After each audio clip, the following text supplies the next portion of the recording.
first live stream here. I don't know if anybody will join in, but hopefully some people will be watching after I post it.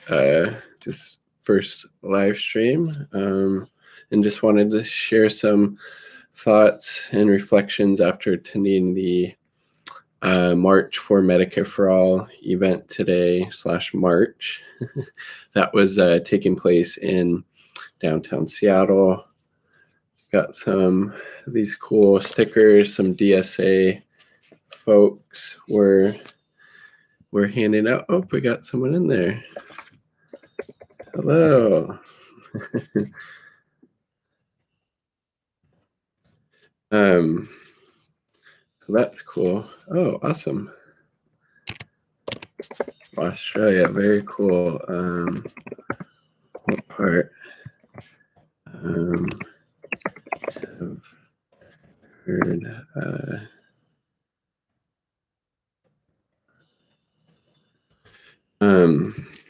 So I got a bunch of these Medicare for All stickers, so I need to figure out where I can go about and plaster these on the community. Unfortunately, my partner, not a fan of putting stuff on her vehicle, so I'm not going to be able to do that. So maybe just different places out in the community. So we got handed, a lot of information. This person actually spoke at it. She was one of the speakers before the march started, Stephanie Gallardo. She's a DSA candidate for Congress, Washington's 9th District. Everything that I heard about her today sounded really good. Came with a, anti-capitalist, very, pro-worker lens.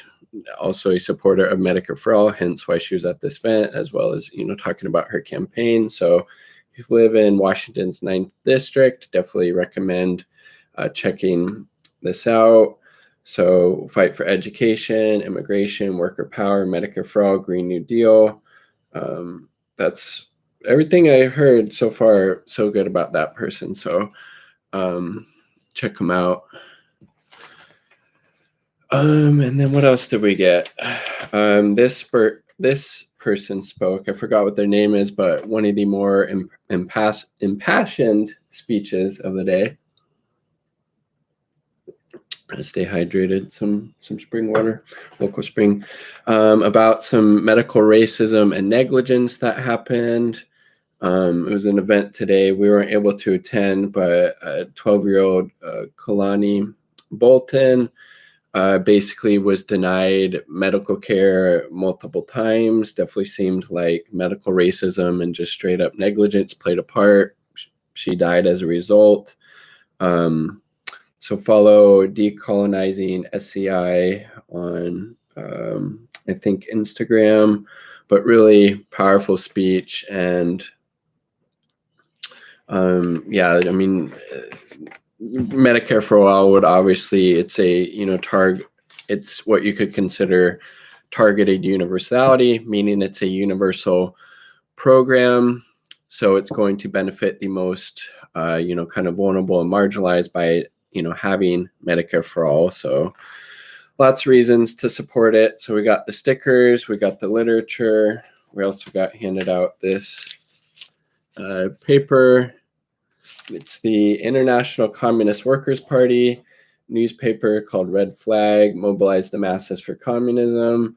It was free, but I mean, I don't know. Some of their takes are okay, but honestly, they're a little, I feel like, kind of Western chauvinist in their coverage of other socialist, projects abroad. So I didn't necessarily, appreciate that about it. Very cool. Hard to work at a job. Yeah. We need M4H. So desperately. Man, I'm not spelling very well.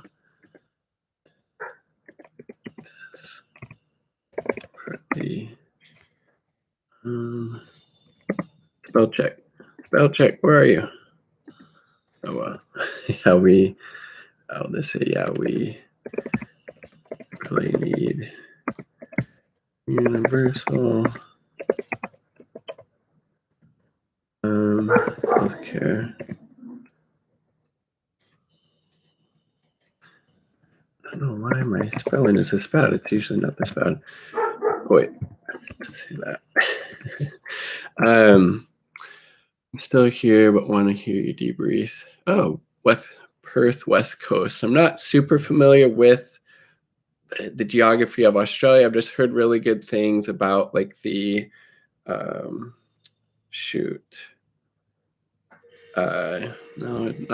that's in Thailand. What is that area?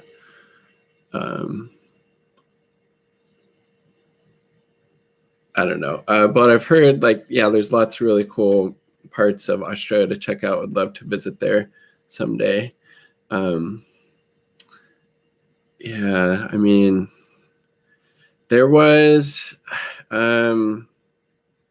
like as far as media there, I didn't see any like local media, so this would probably what makes sense, but no like local Channel 4, Channel 5, Channel 7, none of those local ABC, NBC, CBS affiliates. I didn't see anybody there. From that, there were some people associated with the event in Seattle. Some of the, people who helped put it on, they had some kind of video equipment there. They were giving or interviewing people there, just different people at the event. I'm assuming asking why they support Medicare for All, how it would, positively impact them or their families. And then they were also live streaming the event as well. But besides that, I didn't see a whole lot of coverage. But I mean, honestly, it always feels really good to get out into the community and, make sure you're doing your small part, no matter what it is, to try to create a better world. And I think, that's all about what being, a socialist or communist is about trying to create a better world, trying to improve the material conditions for the people that are in it, especially the most vulnerable and marginalized. And that's like what a policy like Medicare for All would do. It'd be greatly beneficial for the working class, for this person in the chat was saying emoji, am I saying that right? Had to work a job that didn't provide healthcare, and just how messed up that is. Even though we pay more for any country in the world, in the United States for healthcare, we have all of these horrible health outcomes. And what is the only difference between here and other countries? Why does it cost so much here? It's because it's been privatized, and these health insurance companies and the pharmaceutical industry are able to just charge exorbitant prices for things that would be free, covered, point of service, no copays, deductibles, premiums, no out-of-pocket expenses, free at the point of service. And a lot of countries around the world have that. Canada to the north does, Cuba to the south does, even though they've been just sanctioned and blockaded almost, to smithereens by the United States, but their revolution is still staying strong. They have universal health care. They have free higher education. We can't get that in the mainland. Maybe that's, also one of the reasons the U.S. targets, Cuba so much, and has been since their revolution in 1959, is they don't want, a country, this small country with a 10, 11 million population, have a thriving socialist, economy and society that, wouldn't look very good to the people in the U.S., so they've just been, trying to institute regime change there, whether it's the Bay of Pigs now, or developing, these apps, these social media apps to try to, flame the fires for regime change there. Anyways, but got on a bit of a tangent there, but so many countries all over the world have this already, and they are charged less than people in the United States. Tens of thousands of people die each year in the US because they don't have health care.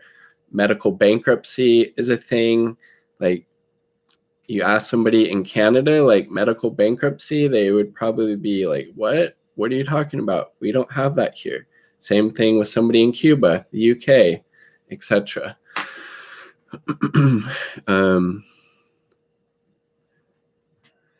Yeah, I did see some people wearing Black Panther Party gear, which is always nice to see some people wearing. I didn't wear this to the march, but Black Panther Party's free food program. I got this from Melanin Apparel. They have a lot of pretty cool shirts, honestly. Some things about, the Black Panthers, Malcolm X, Tupac, etc. They have some pretty cool stuff. Yeah, and then, it's always interesting too. I don't know if, the three of you watching know this, but the Black Panther Party, this free food program that they operated in, I think all of the chapters they had throughout the US, was a free breakfast program that was later implemented in the school system, by the United States. The Black Panther Party is who started that. And, that is one of the reasons that the FBI went after them so much, is that's what they thought was the most dangerous aspect of the Black Panthers, was that they were actually taking care of the needs of the people, helping, empower people, giving people rides to prison so they can visit their friends or family members in there. As well as originally it was started, by Huey Newton and Bobby Seale, to monitor the police, to go out in the community where Black people were being, brutalized and killed on a daily basis by the cops in California. So they were going to go out and do armed patrols to watch the police, to make sure that stuff didn't happen. And so it was the genesis of the Black Panther Party. But really recommend Huey P. Newton's book, Revolutionary Suicide, his autobiography. It is excellent. Should put more water in this. But anyways, we were talking about the Medicare for All event. So I was in downtown Seattle. I don't go to Seattle super often, frankly. It's just kind of a hassle to get to, like driving wise, because the parking downtown Seattle basically non-existent, and you have to pay for it, and it's really a lot of really steep hills going up and down, and our car's a stick shift, so it gets a little sketchy if you go up too steep of an incline. So I was able to talk my partner into taking the light rail. So we park and then ride that in to the stop, get off. We found out where we needed to go, just downtown Seattle, Westlake Park. Actually, we got there a little bit early, so we went to this vegan restaurant, Veggie Grill, to get a lemonade for her, and so we could use the bathroom. One of the things that's really fucked up about the city of Seattle and most other cities, frankly, is like the lack of public restrooms, unless you're a customer and you have to, buy something.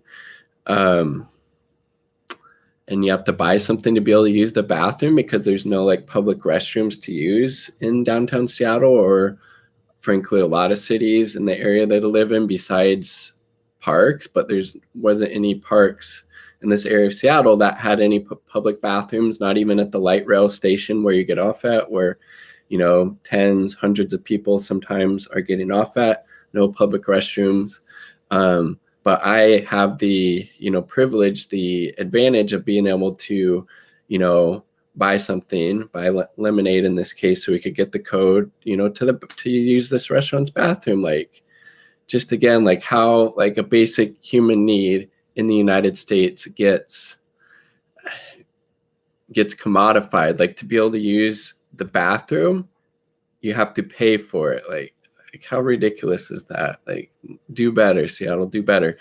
Take some of that money from the Seattle Police Department, from cops who day in, day out brutalize and oppress people, especially communities of color.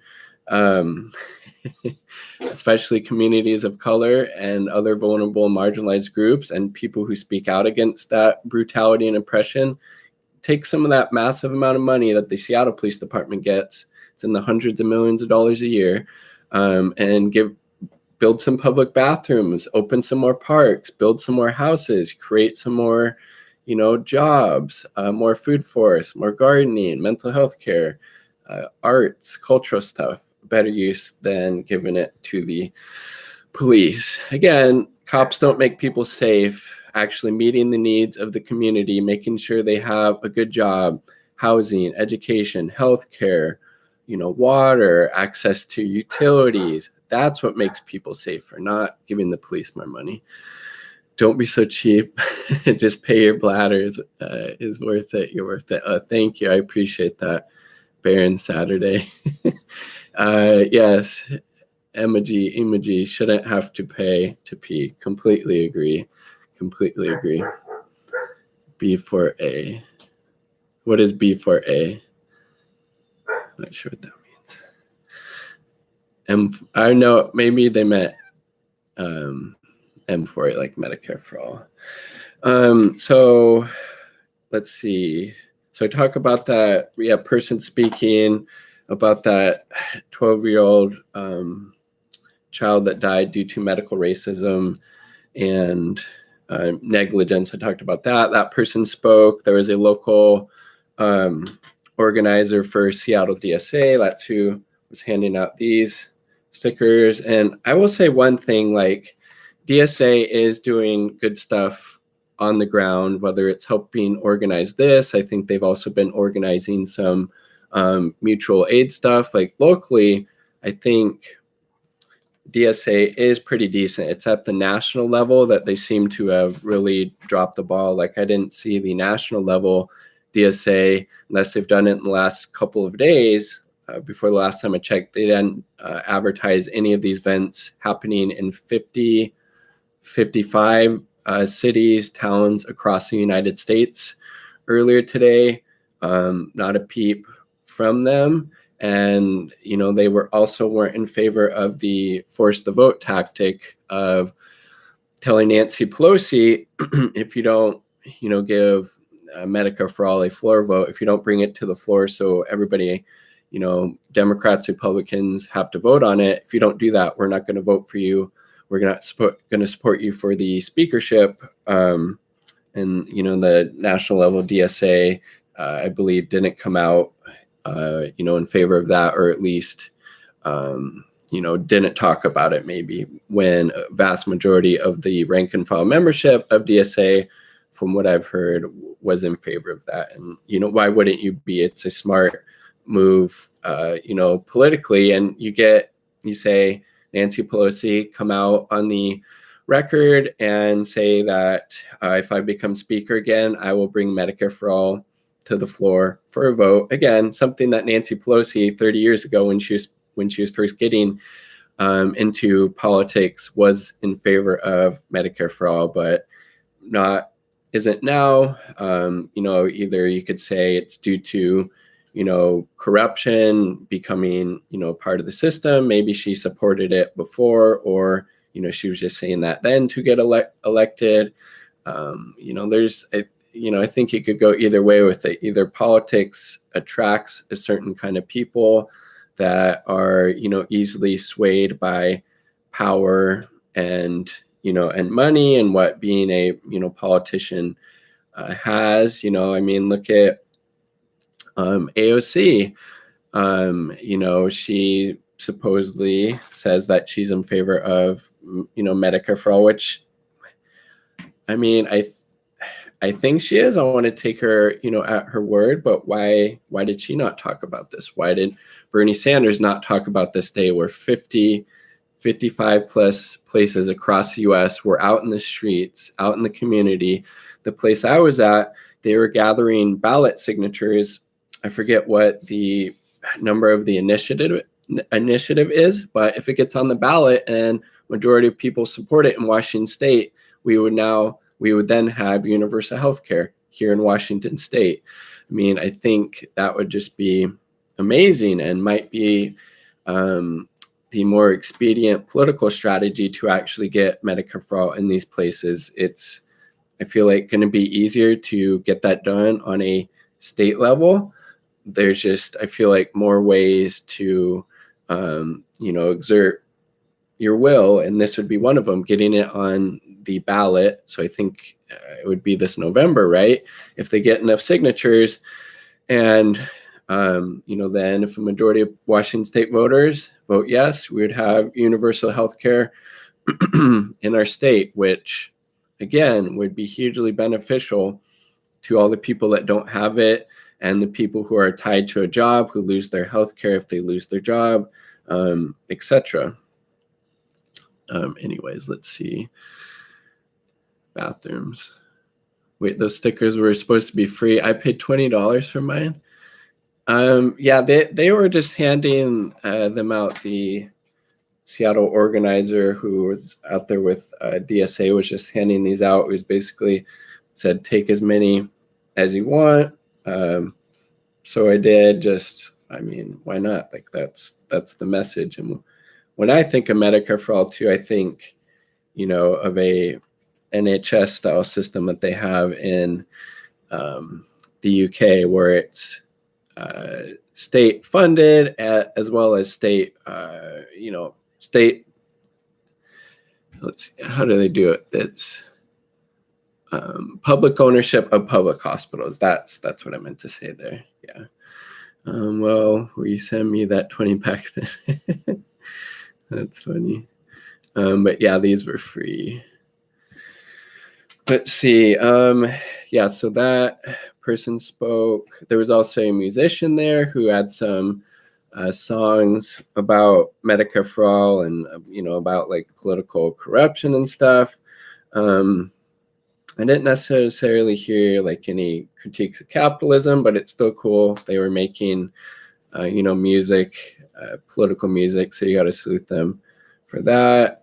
A speaker from Black Action Coalition says they're a group of Seattle activists working to transform our public safety system and our society to value and protect every person. We focus on Black and Indigenous peoples who have been exploited throughout American history. It's on point. I'm gonna have to go grab something from the fridge, maybe a kombucha or some more water to drink. Yeah, so they got some cool stuff there. Who else was there? Oh yeah, there was I'll get into this newspaper. Country is huge. Country is huge in Seattle. You mean like country music? I think with some it is. I'm okay with certain forms of country, not the more kind of corporatized mainstream stuff, but some of the older stuff are more I don't know, independent, I guess, not as mainstream. Yeah, country music. I think to a certain extent, there's definitely good segment of the population that likes it. Like the high school I went to, I feel like a lot of people there probably like it. It was never really my thing. I like pretty much all, music to various extents. I'm fine listening to classical, and then after that, listening to some rap or classic rock. I'm gonna be right back. I'm gonna get the kombucha.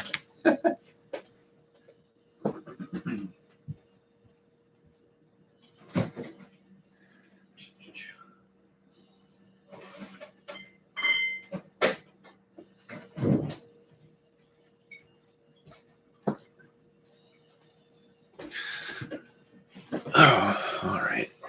Should have had this or more water by. I don't know. I didn't really. You clicked Dan Auerbach. I'm not sure who that is. If that's like a compliment.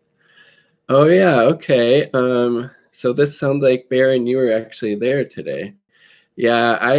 Pramila Jayapal. She basically came up with the Medicare for All bill. Her and her staff wrote it. That's in the House right now, but she wasn't. This fucking kombucha is not wanting to open up.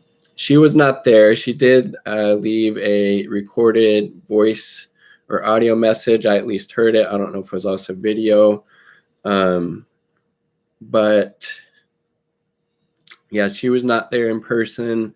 And it doesn't really seem like this thing really does not want to open. Finally, Jesus.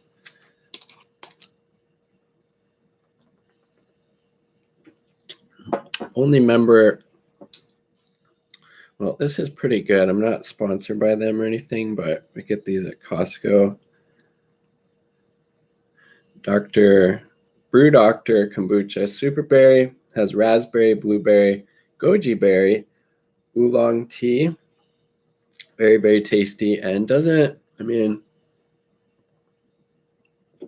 it'll single use in a sense, which obviously you want to try to avoid that as much as possible. I guess you could reuse this as like a little flower vase or to hold some, I don't know, incense or something maybe, but there's no plastic on it whatsoever. This is glass, so you could recycle that. That's aluminum. You can recycle that too. You can hook up the boot. Do you make your own, like DIY? I've done that a couple of times. It is a really good way to do it. You just seem to be pretty bad at taking care of the mothers.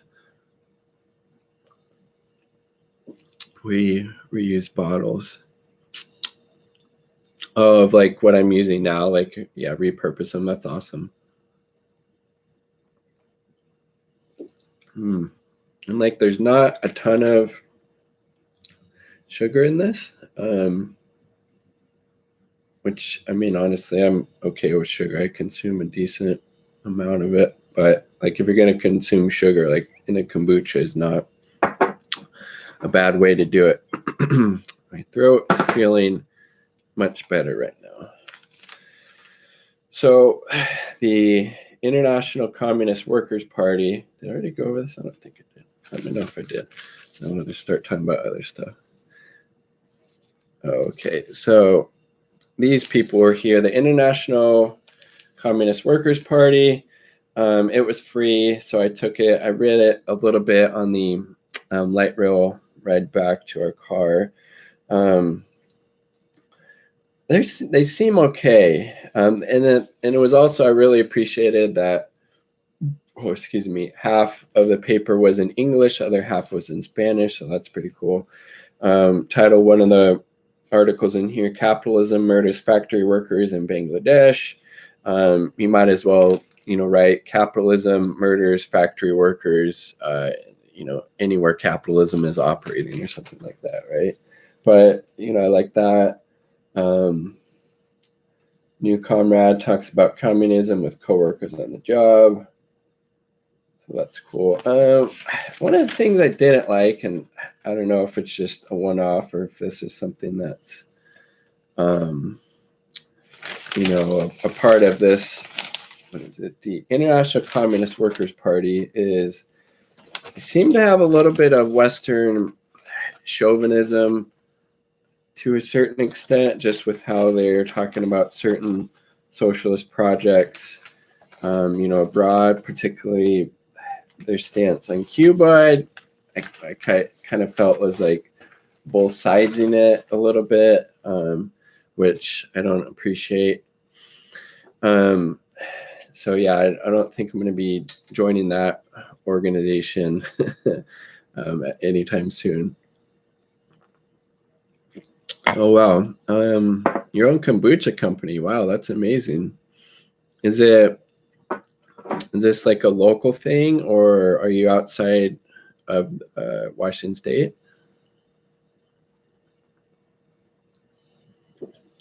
Kombucha is really good, and honestly, like, it can be a little expensive to buy it. At least you get a good deal at Costco. You get 3 different varieties. This Super Berry, Clear Mind, which is really good, Mystic Mango. Oh, nice. I'm an employee. That's awesome. Do you care to share the brand or not? And that's fine if you don't want to. Understand. I wonder if I've had it before. but you get a package of 6 of these, so 2 of each of the 3 kinds of flavors. And I don't know, it's a pretty good deal. It's like, I don't feel super bad because I feel like it's a pretty good deal at Costco. I don't know, that's just like the local supermarket chain around here. Yeah, oh, shoot, sorry, my cat's down here. Should we, Clarence, you want to say hi? Oh man, here's our big boy, Clarence. He is a big sweetie pie, but he does have sharp claws.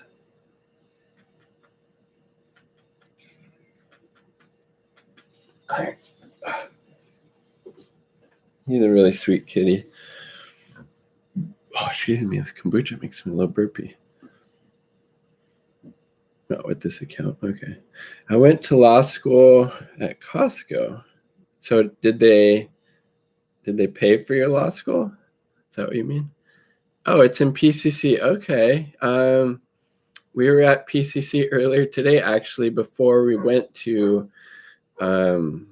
this event, this Medicare for All March. We stopped by there so me and my partner could get some snacks. We again, it's something we need to get back to, but we used to go at least 1 week each month without using or buying any type of plastic from the store. We need to get back to that because just, yeah.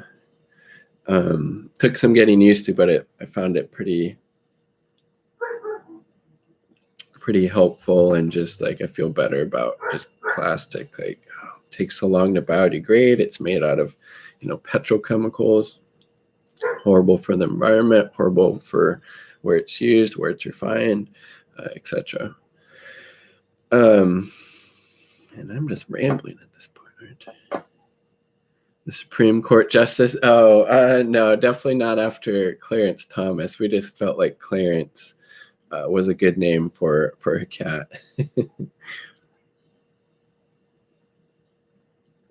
Just a distinct barking sound. Yeah, Clarence is a very interesting individual. He really loves his like catnip. If I put some on the floor in our living room, he would just start rolling around going crazy. He really liked it.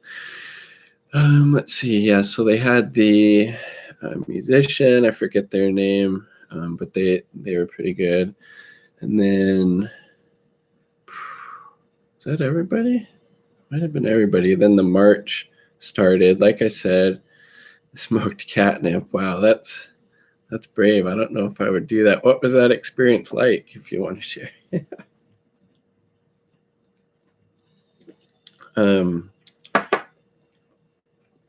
Probably, like I was saying earlier, 150, 200 people.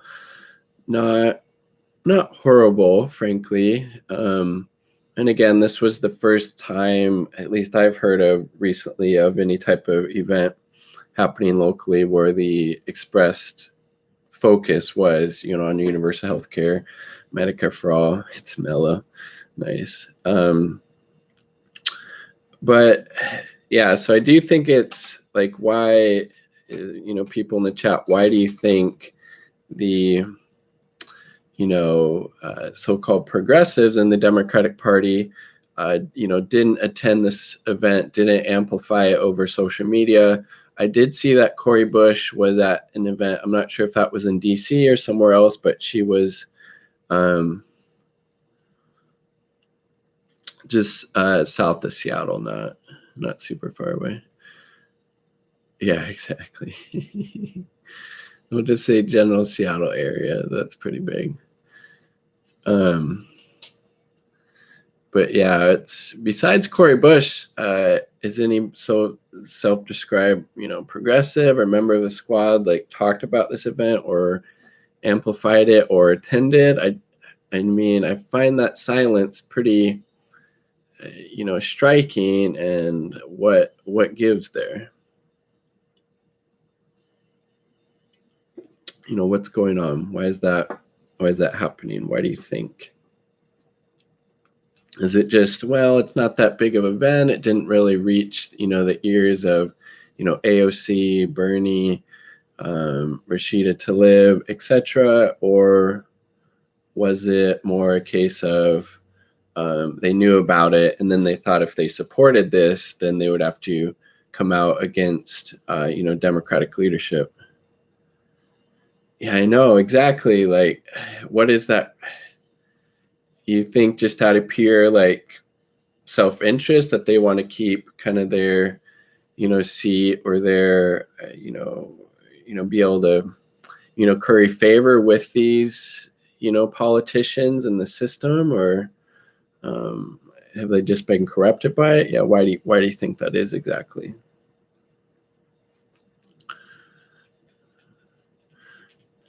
No self-dox. Yeah, don't self-dox, that's for sure. But yeah, so I find their silence on this, it says something, right? And I think it's, yeah, the reason, as Imoji, certain demoralization by Bernie and the squad, like they've just given up, because I did see this thread by this Jackson Hinkle person that has the dive, I think it's called, with Jackson Hinkle, and he did this thread on Twitter detailing the last time, I get social media, I feel like, is a certain measure of how vocal or vociferous of a supporter of that a politician is, frankly, because what AOC has like 10 million followers on Twitter. She has an Instagram. She probably has an equal amount there, Facebook, etc. Imagine if she had been using her voice to amplify these events that were happening all across the U.S., probably, very close to her, electoral district, if not definitely in, New York City, New York State general area. Or, Bernie Sanders also has a huge, massive platform. I searched a couple days ago. Up until that point, I hadn't seen him talk about this, on social media or through interviews.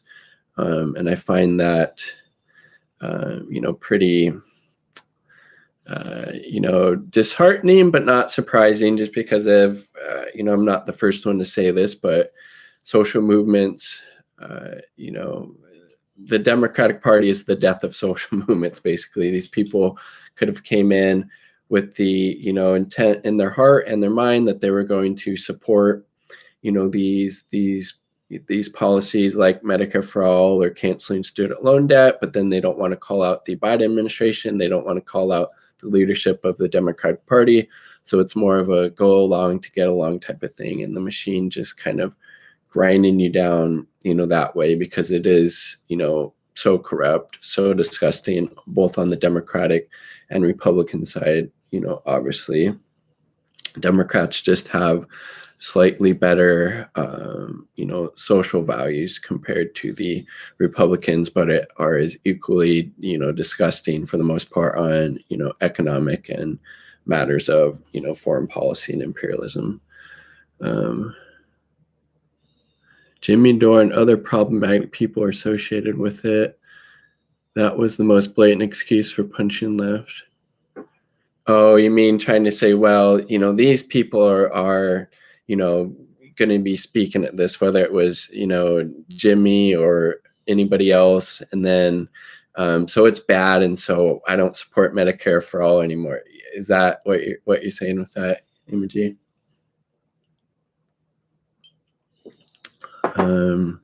Many people have given up. Jackson Hinkle is good, by the way. What I've seen, seemed like he completely destroyed Bosch in that debate where Bosch was trying to hold water for war crimes that were committed under the Trump administration, with the bombs that they dropped on Syria under false pretenses because of this OPCW cover-up that continues to happen. He seems pretty good on, foreign policy, calls out, imperialism, which is important because, again, I say this all the time, you're not actually on the left unless you're a adamant and consistent anti-imperialist.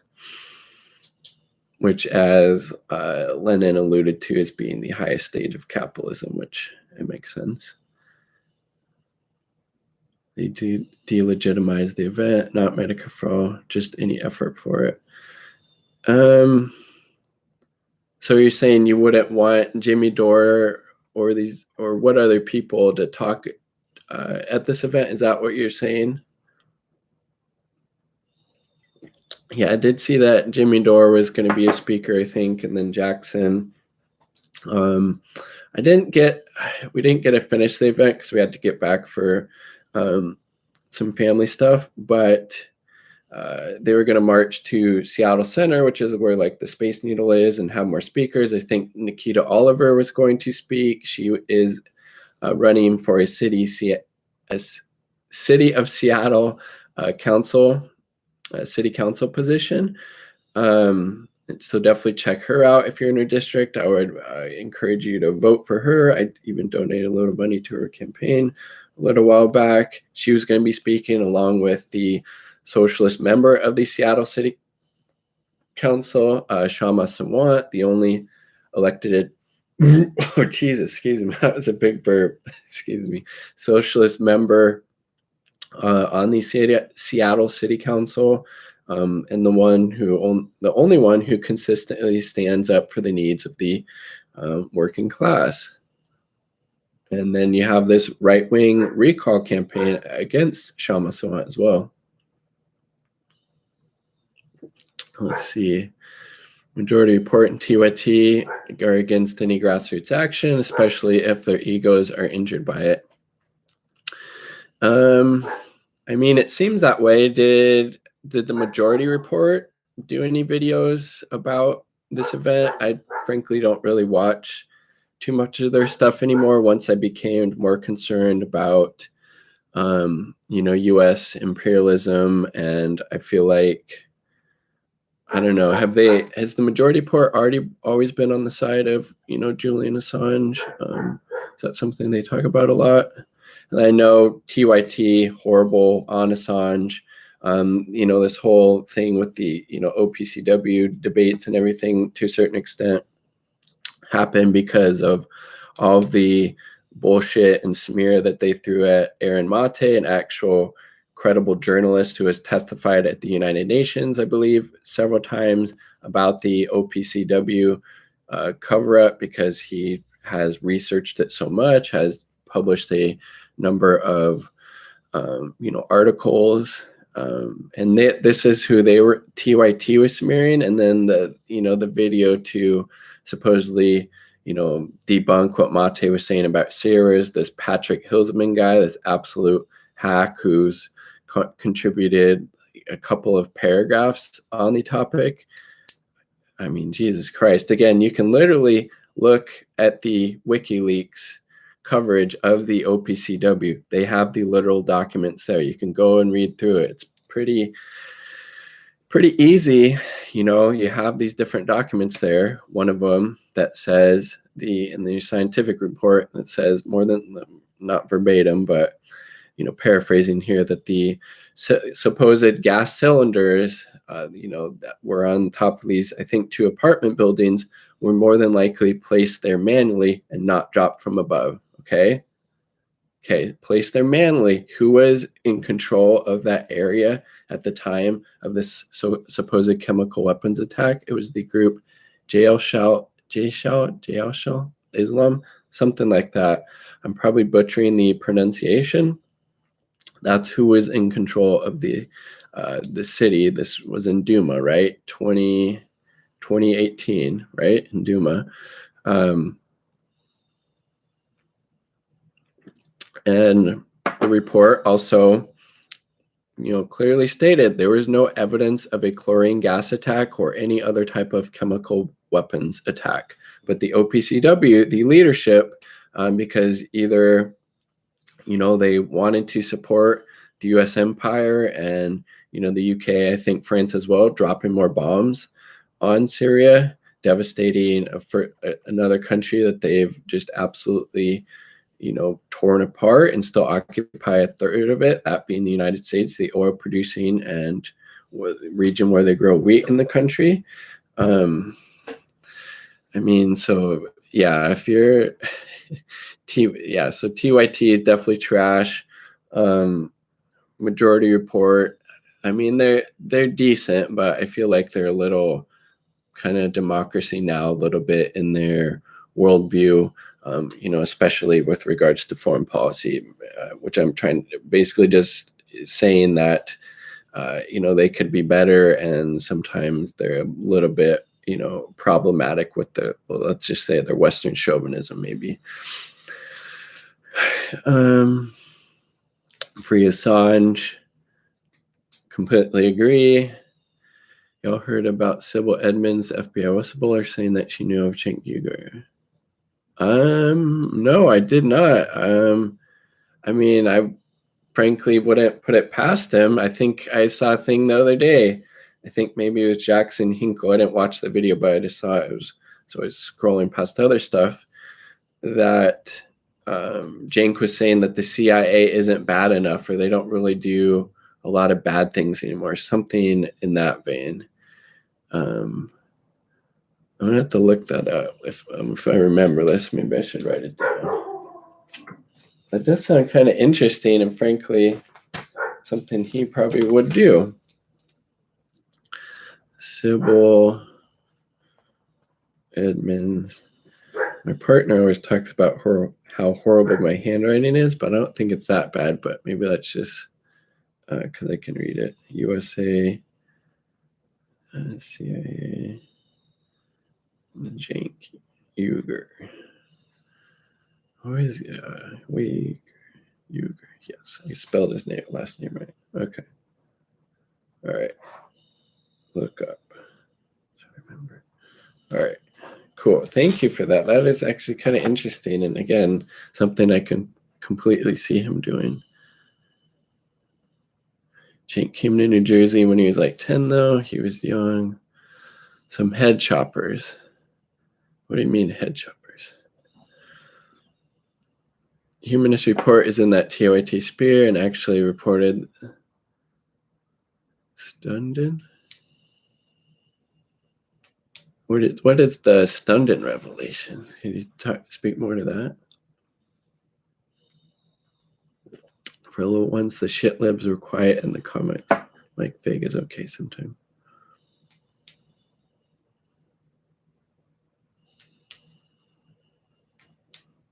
They are good and ugly.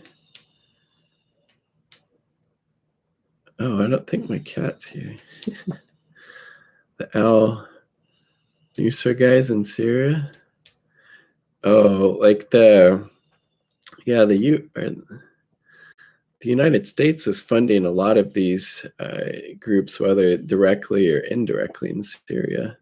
Like this program, I forget the name of it, but it was like $1 billion a year towards regime change, and a good chunk of it was arming these very fanatical extremist groups because they hate Bashar al-Assad so much. Oh, Siggy the hacker. Oh yeah, yep. The revelations, the FBI informant against WikiLeaks, and how he was basically saying he lied to get a reduced sentence, right? And he was making up this shit because that's what they wanted him to say about Julian Assange, right? Right, Haza? Oh, you were talking about the terrorists in Syria. That was okay. Yep. El Nusra is definitely one of them for sure. And Jaish al-Islam. I think that's how you say it. That's who's controlling Duma at the time of this supposed chemical attack, which the whole fucked up part about this, as Aaron Mate has pointed out, is that these people died, but we don't know how, and people are still trying to, cling to the lie that this was somehow, a credible, report that led the U.S. to drop in these bombs in this country, and it's been completely debunked by the people on the ground. Again, the original, people on the ground who did this investigation, like Ian Henderson, one of the whistleblowers on this, because the OPCW higher ups basically took out his, findings that, again, that they was more than likely dropped from above these canisters, as well as there being no evidence for a chemical weapons attack. Oh yeah, I did see that. Yeah, that was interesting. I mean, it's a form of like public safety. I mean, I feel like if it's done right, I mean, people on the far right always do it, right? Ammo file. Okay, ammo file. Is that to me or to Baron? Baron Saturday. That is good kombucha. Sybil Edmonds, CIA, USA CIA, Janko Huger. I agree. About me, or I'm confused. This is pretty fun, though. Maybe I'll have to do this on like a weekly basis or something. People access links in the chat. Here's the video. If I could figure out how to do that or change that to the settings, do you know how?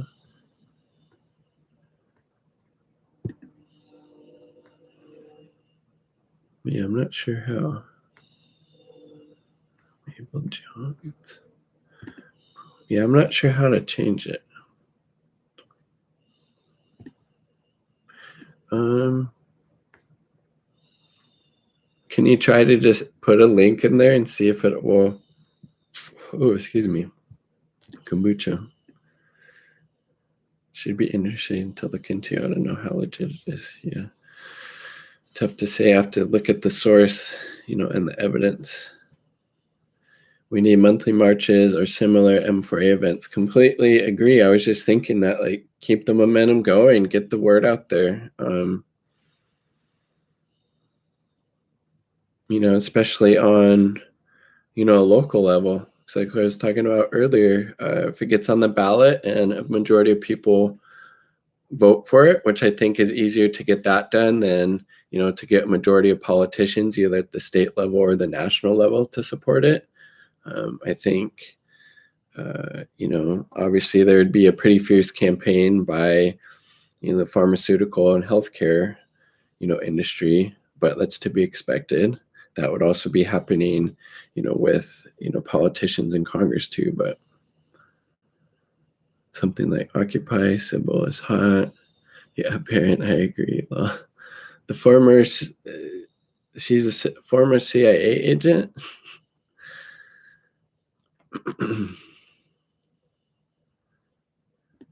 Sybil Edwards. I just don't think I would ever want to or / could. I don't know. Work for the CIA. I don't know. That's just me though.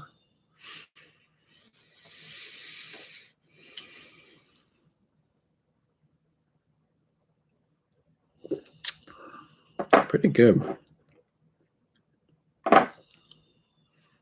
So preachy. Oh, about the CIA? I don't know. I mean, I think just as a whole, that organization has done so much harm around the world and continues to do so much harm. I mean, look what their subsidiaries are trying to do to, Cuba right now.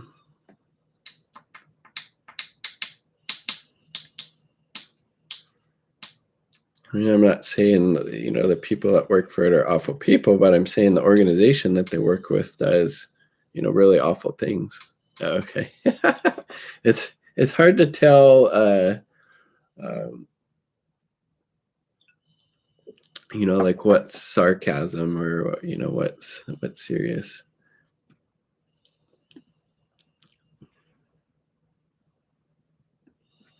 What's everybody else doing tonight besides? Is everybody else on the West Coast time zone? Let's see. Back to the march a little bit. I keep getting distracted.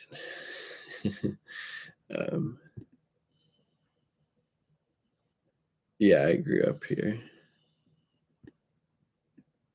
in this general vicinity, Washington State vicinity.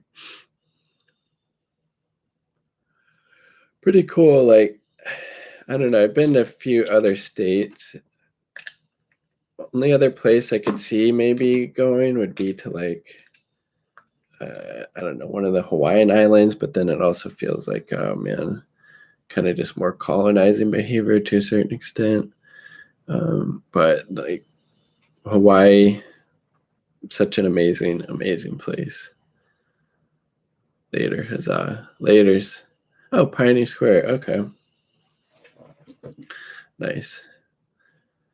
Yeah, the city's cool. I just don't, just like the parking and getting in and out. Like, but I guess if you just use public transit or, have a bike or something, um, yeah. Let's see. Oh, it's 1 p.m. here. Hope you do more live streams. Yeah. Kitty's body paint. Tell people are from Hawaii. No one will know. Yeah, I know. I was just there for, me and the family took a trip there not too long ago. We were there for about a week, and I got a substantial amount tanner. I just had to be careful not to get sunburned because I'm very fair skinned naturally. Trudeau.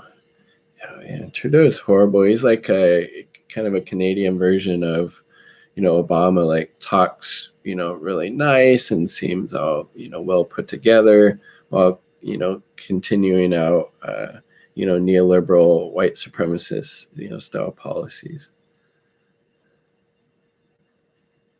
That's what Trudeau does. Yeah, Trudeau does do that. Yeah. But just like the climate, I mean, I kind of like where I live though, just because it actually has seasons. Like seasons are kind of cool. Like we're in summer right now. It was incredibly hot here a few weeks back, like 100+ degree days, several days in a row. Like that's unheard of. It was rough. It was rough. No, never really used body paint. And then definitely never used it and told people I was from Hawaii. That seems a little suspect. But like the fruit there is amazing. Like papayas, like I would be eating several of those each day, and having a couple of those at least in the front yard, because they're, you can plant them from seed to harvest. You get something in less than a year. It's pretty awesome. Coconuts, coconut water,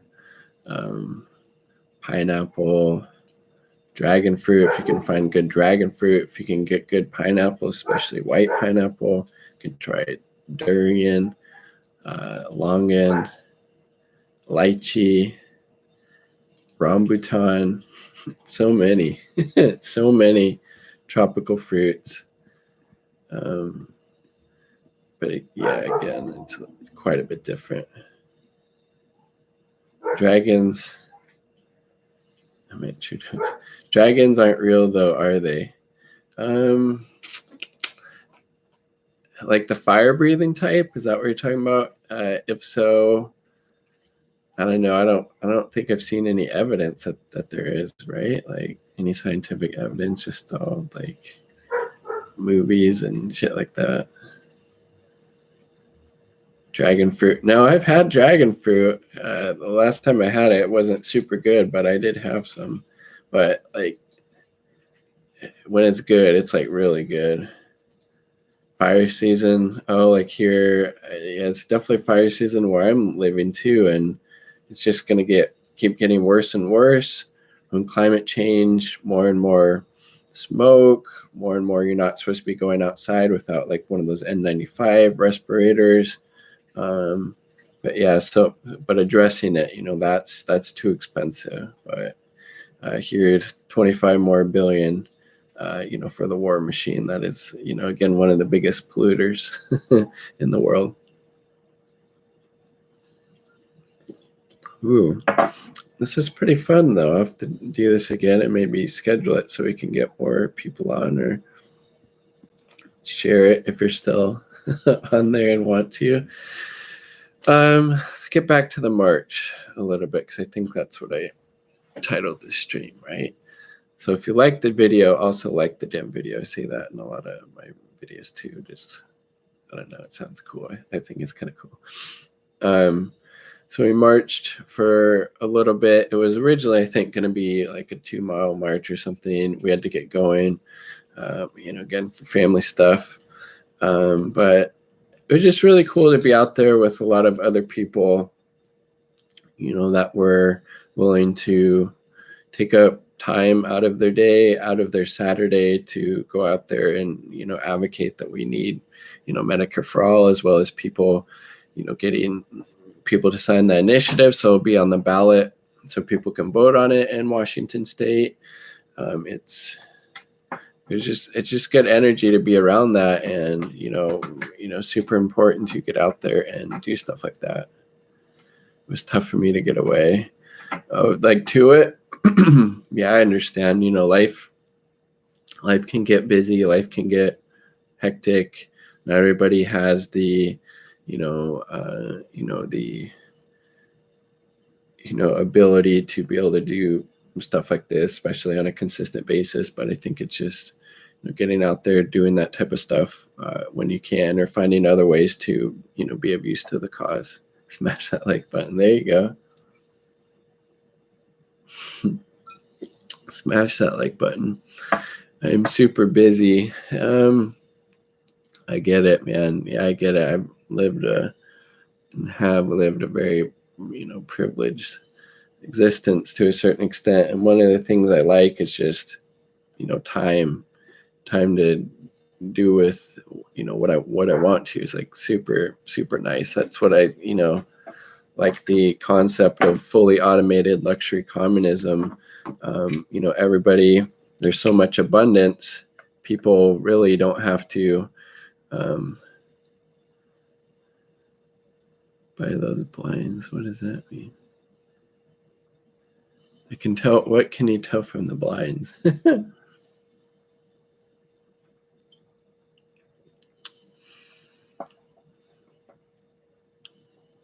Oh, privilege. I mean, I'm not saying I'm rich or anything, but we're able to take, vacations. Definitely, yeah, I definitely am able to take vacations.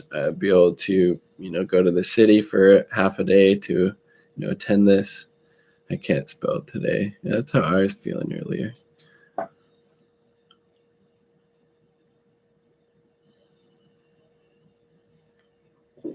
That's why I think it's important for people in such, privileged positions as myself.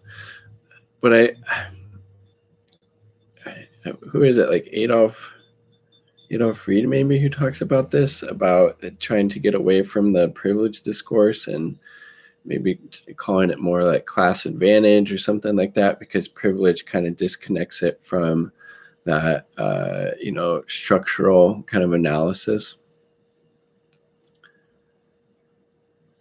I know. Yeah, no, definitely. Who's it? Ben Scott? He died from kombucha? He must have drank a lot, because this is like 0.5% maybe. Yeah. So it's slightly above 0.5%. So I don't think I'm getting too turned up from that. You would have to drink like tens or hundreds of gallons to probably die from kombucha, I think.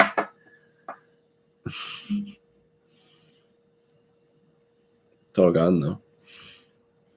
Seriously, having time. Yeah. But again, that's a product of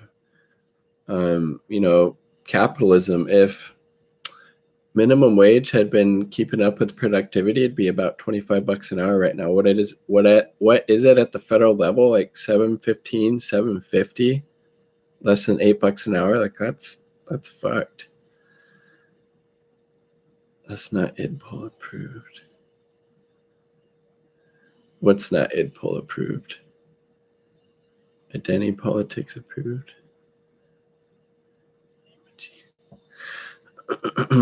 Yeah, this live stream is pretty fun though. If you have any suggestions of what it's a good time to do these, or what you like to talk about or have me ramble on about, that would be cool. Oh, then also, Baran is pulling your pierna. Pulling my leg. Does that mean leg? Pulling my leg? So he's just fucking with me, is what you're saying. Bear is pulling your pierna. So we went and got some nice, some tasty vegan food after at Veggie Grill. I saw a vegan spot in downtown. Pretty good. It's honestly almost like it's a vegan fast food place similar to McDonald's, like, fast foods like chicken sandwiches, like French fries, lemonade, that type of thing, but vegan and higher quality, and they have like organic ingredients and stuff. So it was a treat. We would stop there after class advantage, but that's not IDPOL approved. Yeah, I saw, I don't know, like a lot of people have been dunking on like the White Fragility book, Robin DiAngelo, and that stuff. They need a vegan fast food restaurant. I know. I wish that there was one closer to where we live, but this is why we get this maybe a handful of times a year, because it's a bit of a trek. Readers canceled. Yeah, you're talking about Adolph Reed, right? Like, and he comes out about this whole white privilege discourse and stuff like that. And I mean, maybe that's useful to a certain extent, but you also, as Reed points out, need to have, a structural analysis of, this is like, white supremacy. This is, the horrors of capitalism that are causing this. But yeah, definitely the world needs more vegan fast food restaurants. His first name, I couldn't have helped. Perhaps not, but I mean, he's a voice worth listening to, I think, at the bare minimum on, a lot of stuff. Let's see. Yeah, so we got some tasty food there after at Veggie Grill. These Santa Fe chicken sandwiches, which I'm going to eat the leftovers after this stream, actually. Those with like French fries and these nachos, pretty tasty. Really, really good lemonade. That, like, whew, class reductionist. Oh, that's what they say about Reed? No, and I don't know what people necessarily mean when they mean class reductionist, but no, I don't think it all comes down to economics. I think obviously in the United States, especially, white supremacy has played a huge role, and that's always obviously been tied up with the advent and implementation of capitalism in the U.S. And the fact that it's a settler colonial state, as Gerald Horne, the great historian, author, and critic. Belgian fries? Okay, really? Is that true? Is that where they originally, came from? Nomenclature. Belgian fries, please. The waffle or the French fry correction. I appreciate that. The Belgian fry correction. Oi. Oi. Let's see. Yeah, so we went there, then rode the light rail back. Boom. Which honestly, like, I'm hoping we're gonna go take an overseas trip next year, and really hoping it's either China, Cuba, or Nicaragua. If you had to visit one of those places, which one would you pick and why? Like the trains they have in China, like, are just insanely faster and more efficient than the trains they have here in the United States. Like, we have what is that? Amtrak, right? You can go to here to Portland. It's going to maybe be going 60 miles an hour. Equivalent in China would be doing 180, so like 300K an hour. Cuba has better cigars. Probably, yeah. I mean, Cuba, it's one of the things, like cigar people associate is with, Cuba, because supposedly they have really good cigars. And there's the fact to try to give them a little bit of tourism money after they've been further sanctioned further than actually the Trump administration did, now being done by Biden. I mean, that is completely fucked. Again, keep Cuba out your mouth. If you got something to say, call out the fucking U.S. empire for the decades-long blockade of Cuba. And, that's had so many assassination attempts, Bay of Pigs, the U.S. creating this social media platform to sow dissent in Cuba. Nicaragua, I don't know. I've heard, at least, I think he's a pretty honest actor. Ben Norton, host of the Moderate Rebels podcast, also I think co-editor at the Gray Zone as well. He has lived there or had lived there and talked about it being a pretty safe place. He seems like a pretty honest actor, so I somewhat trust that. But I mean, are you talking about maybe the kind of U.S.-backed, resistance, maybe like that, group areas where they might be active, or are you talking about what are you talking about exactly? Elaborate about it, that being dangerous still. And then China, I think, would just be really amazing in general. Just such a huge country. Again, another one that has always and continues to be villainized, by the U.S., government, as well as, corporate media, which again, for the most part, are just, parroting U.S. State Department talking points when it comes to, countries all over the globe at, serving imperialism and capitalism at the same time. So many, many awesome things to see and do in China, I think. Probably same with Nicaragua. I believe I heard that Nicaragua is actually food sovereign, so they grow all their own food. It's fucking amazing. Obviously, that's going to make it more difficult for U.S. sanctions to hurt them super bad, because they're able to feed their own populace. Like that's pretty fucking amazing. Central American standards.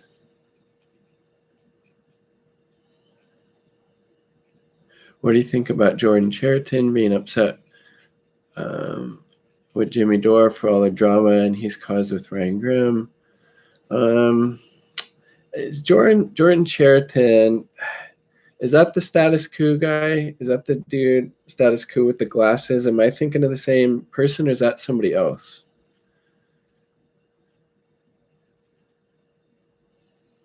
Okay, that's them. Okay. What do you think?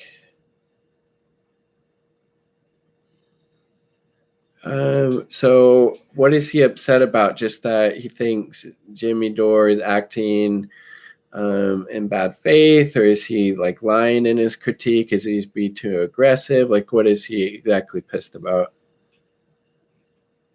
Never mind. I mean, I think at least foreign policy wise, like Jimmy is pretty good. Like he seems to have a pretty strong anti-imperialist lens for the most part, which I appreciate. I think he has been spreading some of the lab leak conspiracy, which again is more or less a U.S. State Department talking point, and there's actually no evidence to support that it did or didn't come from a lab. It's like kind of unknown. It probably, but more than likely didn't, type of thing. But foreign policy wise, with that withstanding, Jimmy Dore's foreign policy is pretty decent. And I don't know, wasn't Ryan Graham also trying to somehow say there wasn't like a cover up by the OPCW, right? Wasn't he trying to do some of that shit on Twitter? And Aaron Mate kind of called him out in the comments, and then So, he finally got shamed into, trying to say that maybe The Intercept will look into the OPCW cover up. I mean, Jesus Christ. Ryan Grimm is useless. I wouldn't say completely useless, but doesn't have a whole lot of utility, that's for sure, I think, especially when it comes to U.S. foreign policy. Cultists.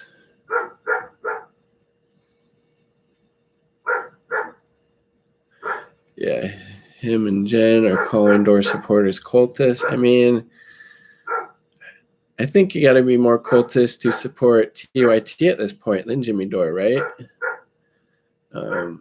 Like how bad the TYT's foreign policy is. And again, U.S. foreign policy, as it currently stands, has a hugely disastrous consequence to so many people all over the globe who are being either bombed to death. We just saw that Biden bombed Somalia for the first time during this presidency. He's been bombing Syria, or sanctioning, blockading them to death, like Cuba, Venezuela, Iran, North Korea, etc. The list goes on.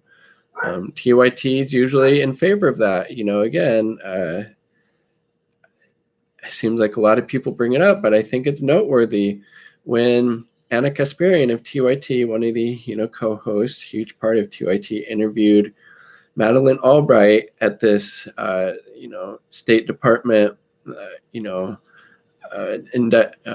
NATO conference. What is it? The Munich Security Conference, right? Gave a softball interview to Madeleine Albright, who was literally interviewed late 90s on 60 Minutes, and was asked by the news host during this interview, 500,000 people, 500,000 Iraqi children died because of U.S. sanctions. What do you think about that? We think it was a cost worth paying. Like Madeleine Albright literally was okay with 500,000 Iraqis being dead in Iraq in the 1990s because it furthered the U.S. empire somehow. Think about that. Gave a softball interview to her, but they smear Aaron Mate, an actual journalist with integrity. Again, I think it's a lot of projection happening when they were smearing Aaron Mate, when they wouldn't stand up when Anna Kasparian was asked to cover Julian Assange. She said she would look into it, which again, that is like a huge case for press freedom in the United States, probably the biggest one since Daniel Ellsberg in the Pentagon Papers in the 70s, right? So I mean, but yeah, they like to talk shit about people like Aaron Mate, and it's pretty revealing, frankly. Pretty revealing.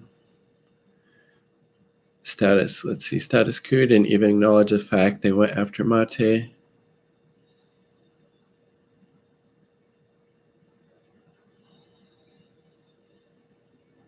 They love us there in Monaco.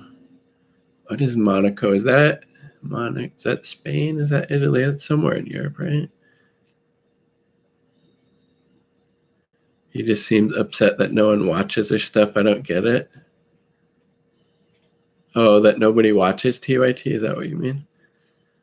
No, I'm glad their audience is dwindling. I mean, I think we should always be getting our news and analysis from anti-imperialist, voices, whether it's, Black Agenda Report, the Left Lens, and Danny Haiphong, and Margaret Kimberly, the Gray Zone, and Ben Norton, and Max Blumenthal, and Aaron Mate, and Anya Parampil, Mint Press News, Alan McLeod. Let's see, Electronic Intifada, that's a good one.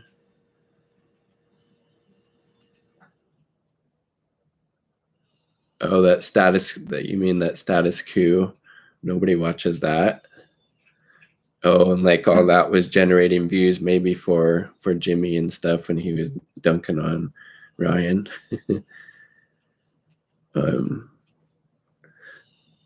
I mean, I do think it's pretty interesting though, because again, like these people claim to be progressive and on the left when there's basically never been a U.S. intervention or coup they haven't been in favor of. There's that footage of Cenk back in the day saying it's okay to bomb Syria. He's trying to hold water for this chemical weapons attack that didn't take place. That's literally covering up a war crime that the Trump administration, perpetrated. That's a fucked up worldview. And again, if they actually had any integrity and standards after they were talking, so much shit and smearing Aaron Mate, and that, I think videos that was that on a stream that you had to pay for to watch. I'm not sure exactly. Probably doesn't matter, but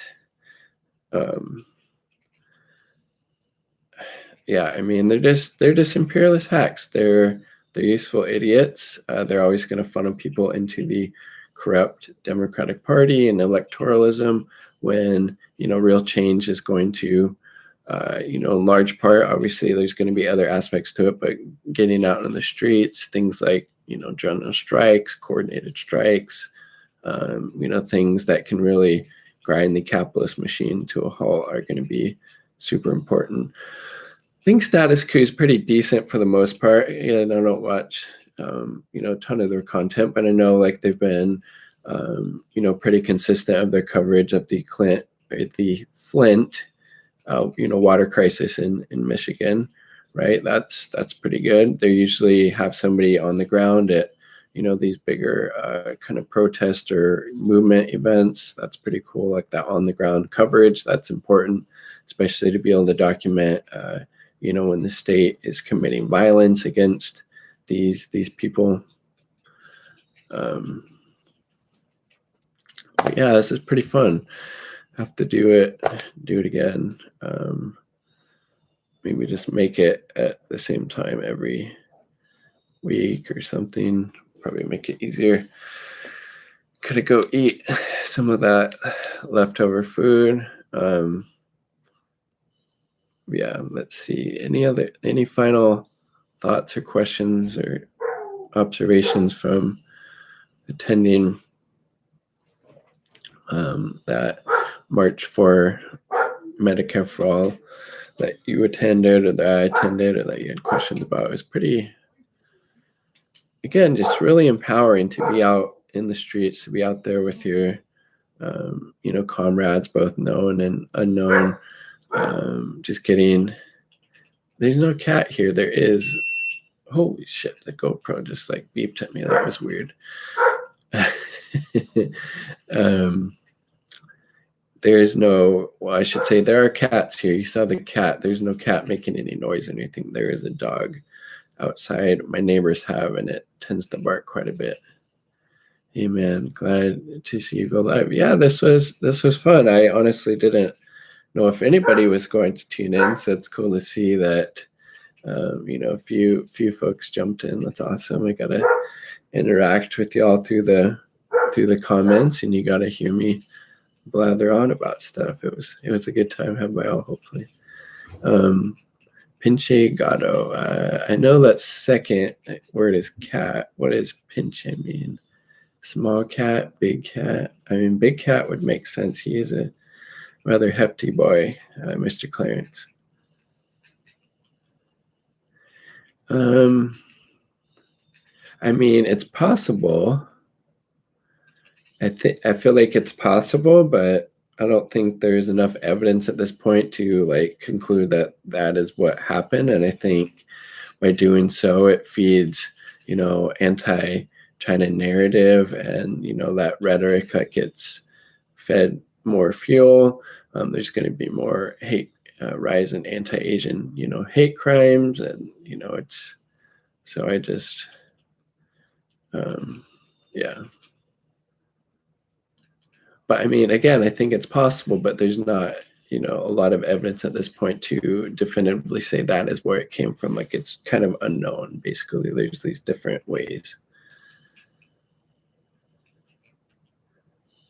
who believed then it wasn't a natural virus. Jamal Thomas radio show had on a guest. Then it wasn't a natural virus. I mean, it very well couldn't have been. I'm not sure, but again, also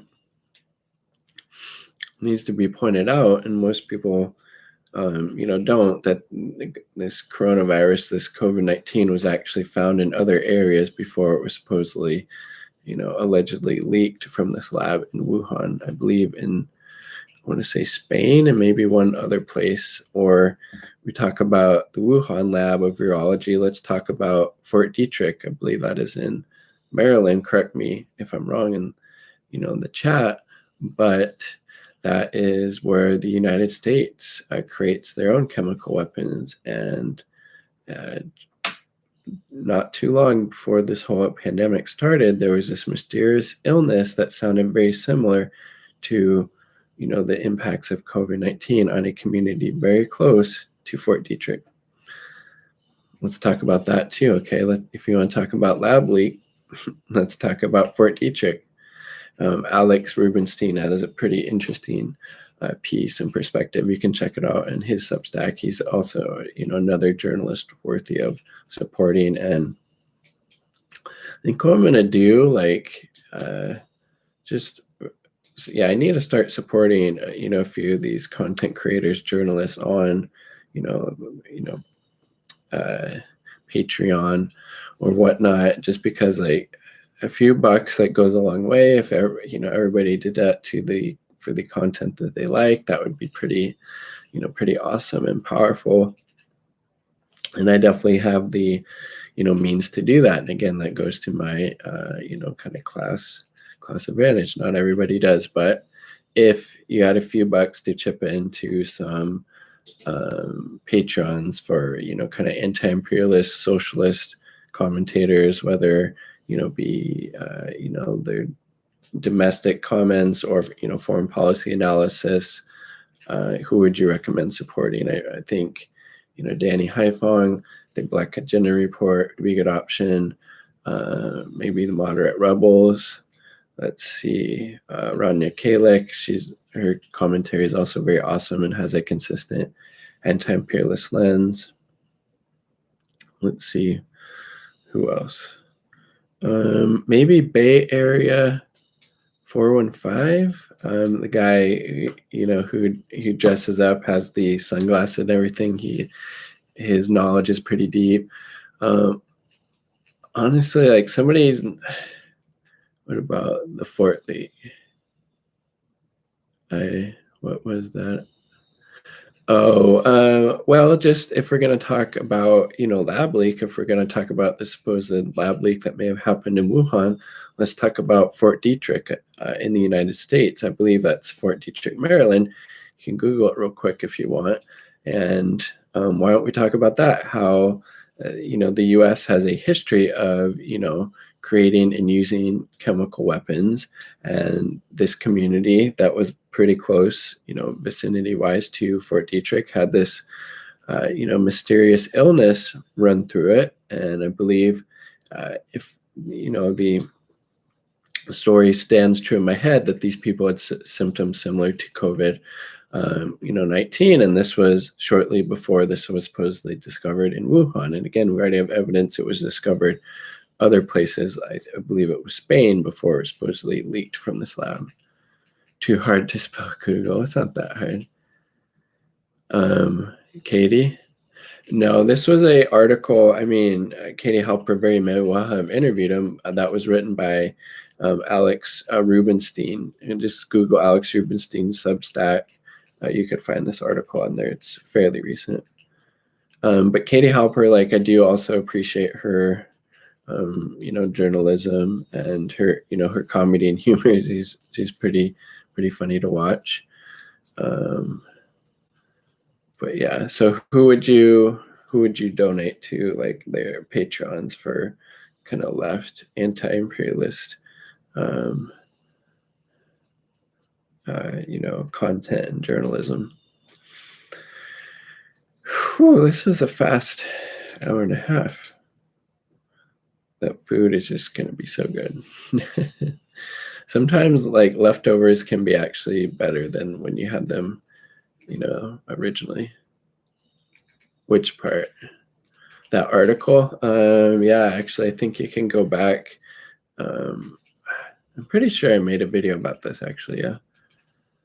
You might have to go back a few weeks, but it's in there, I believe. I would donate to Barron Saturday right away. Will you have a YouTube so I can check you out later to see or where's your content at? Where's your content at, bro? Brosifina? Baron? That's a cool name, though. Baron Saturday. That's not bad. Oh, shoot. Yeah, I think. Oh, nice. Cool. There you go. Keep at it. What do you make videos about? It's a song.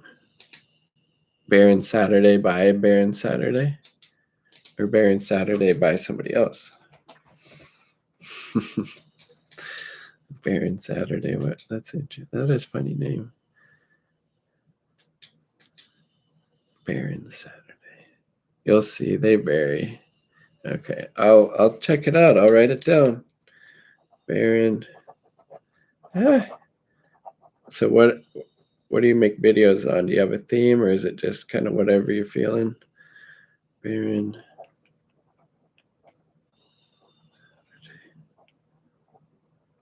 Look up YouTube. Okay. Got it. The Pretty Things. Pretty Things. That TV show? That sounds like a TV show, right? I think I've seen ads for that, maybe. I think that's a TV show.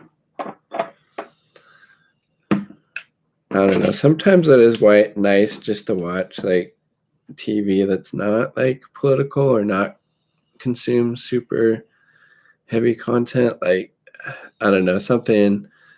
It's pretty funny to me, at least, and in my style of sense of humor, at least. Currently is Curb Your Enthusiasm with Larry David, and he stars in it, writes a lot of it. I think it's pretty funny. An old British band. Okay. Not a show. Okay. Pretty Things. I could have sworn there's like a show like with similar name as that or something close to it, right? Or am I just making stuff up? Dude, what's your channel? Baron Saturday. I ain't finding it. Uh-oh. Mabel Jones is trying to check it out. SF Sorrow. The very first rock opera in 1968.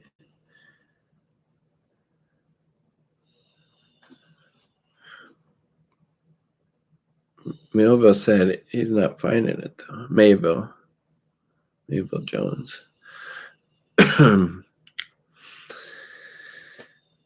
Whew, this is pretty fun, though. Let's see. Maybe I'll bring some food to eat next time. That sounds kind of fun. What do they call that? A mukbang or something? Let's see. I like to eat sandwiches. We made some pretty tasty sandwiches last night. It's really high quality, really tasty local bread, some hummus, homemade pickles, homegrown lettuce, mustard, nutritional yeast, avocado. Toast that bread, put those ingredients on. Oh, and then a little bit of tofurkey. That was super good. Super good. Watermelon, just eating watermelon monomeal, especially if it's warm out, or you get done doing something outside for a couple hours, come home to eat a cold watermelon.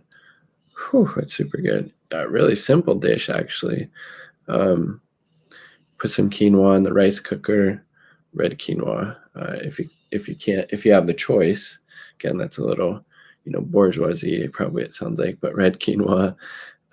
Cook up some peas and corn, whether frozen or fresh, both work. Mix in some avocado, some Bragg's liquid aminos, and some Bragg's nutritional yeast. Mix that up. Oh my God, it's super good. Super good.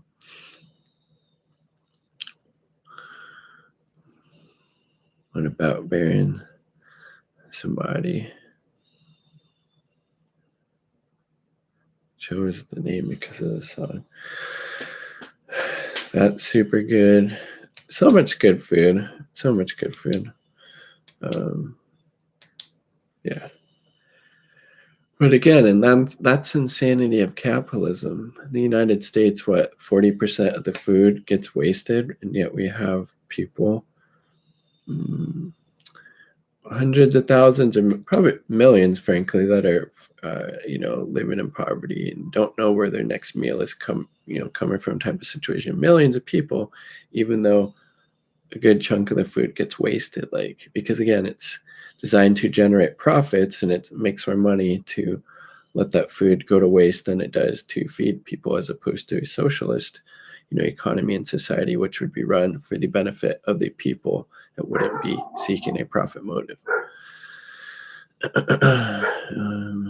Song from them Pretty Things is incredible. So is the whole album. Sorrow. Something I don't know, really like and always enjoy when it comes on the radio. Pink Floyd. I don't know if y'all are big fans of Pink Floyd, but you can't really go wrong. And then you have Roger Waters. Politics Now are really, really strong, especially on, Syria and U.S. intervention and, U.S. imperialism. It's a dog. It's a dog. It's a dog, Mayville. It's a dog. But it must really sound like a cat if multiple people. PF. What's PF?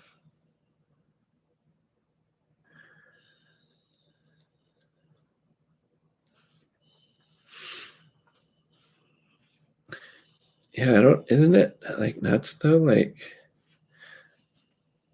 How many people? Oh, a book, actually. I'm very excited. I don't know if I'm going to end up doing it tonight, because I'm probably going to be going to bed pretty soon after I eat. But is how, what is it? Shit. Should probably just go grab it. Hold on, I'm going to go grab it real quick.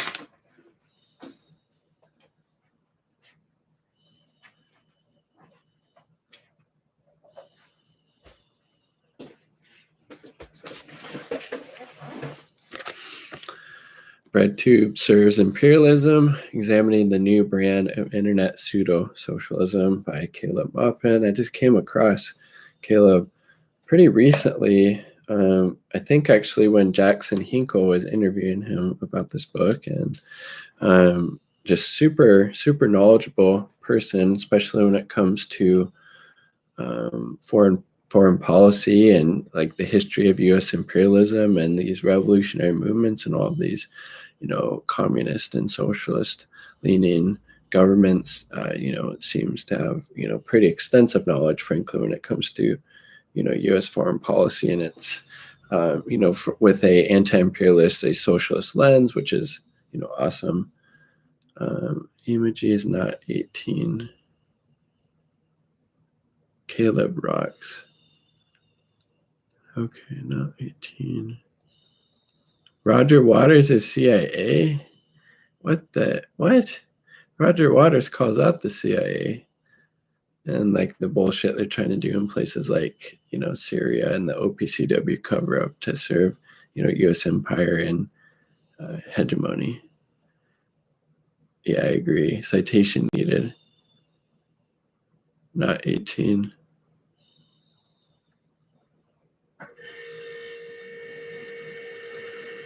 Caleb rocks. Oh, Caleb. Yeah, I mean, he seems pretty decent, his analysis and everything. And pretty knowledgeable. I wouldn't mind finishing this and trying to, maybe send him a tweet or something and see if we want to come on and talk about it. Might be kind of fun. There's An 18 with a line through it for emoji. And the Chandler song. Chandelier song. I don't know what that is. Is that what do these characters mean? Be cool if there's like a way to like translate next to it or have it like say it out, you know, like that'd be pretty cool. Yeah, he's that chick.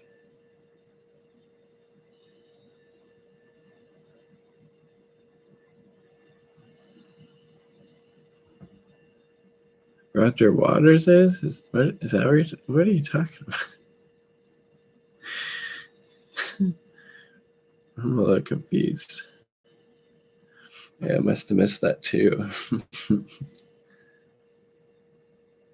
Love the pretty thing. Okay, I'll have to. It's my third note. Pretty things, music. Can't tell if this is using like my microphone or if it's using this one. How's the sound pretty decent? I'm gonna have to figure that out maybe. Oh yeah, that seems to be working. Yeah, well, rap. Sound is good. Okay, cool.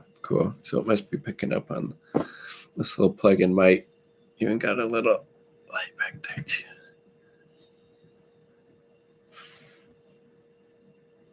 Cool. Oh, yeah, this is a fun little chat though. Definitely will be able to do more of these in a little bit, especially once I get some free time from school once quarter's over. The sound is always terrible. Getting mixed messages here. Two folks say it's good. One says it's terrible. I'm CIA. Oh shit, that sucks. Sorry to hear that. Yeah, I heard.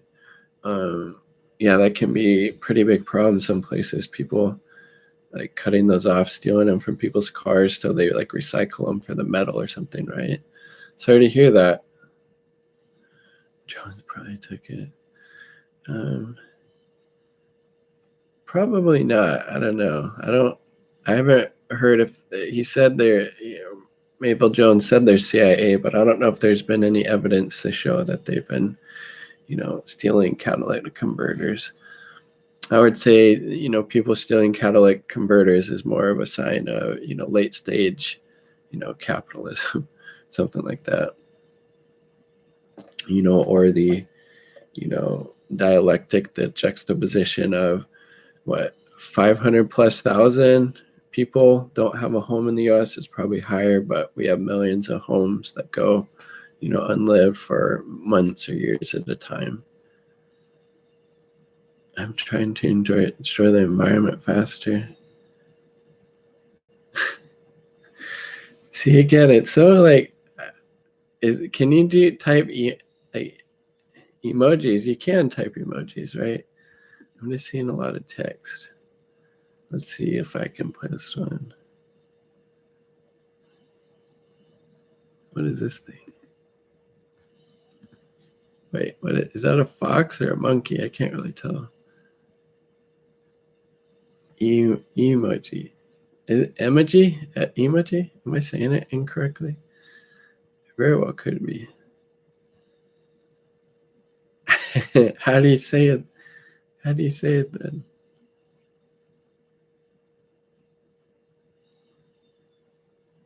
G.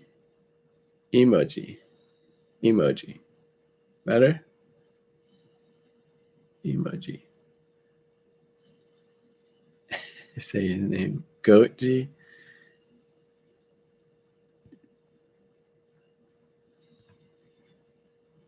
I'm swinging from the chandelier. What? Be careful. That sounds like it could be dangerous. Hopefully you're wearing like a harness or some type of, safety provision. Emoji? Emoji. Is that better? G, you don't know G. Apparently not. not well enough. These emojis that they have here are, the best, frankly. What the hell is this one? Like, what the hell is that thing? What is that? Should I know what that is? Karate? Like, you can go. Oh, is there cars and stuff? Okay, I found some more. I'm just a little slow picking this up.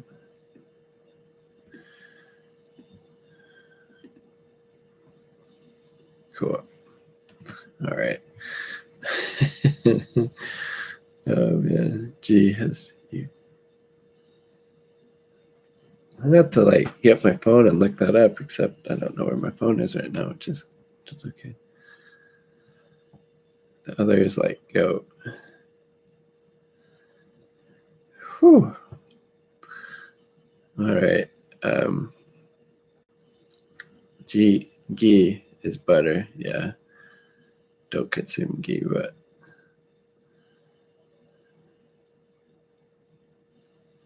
Joan stole your phone too. Hopefully not. I think it's on the table. Yeah. Well, it's close by. I'm not overly concerned.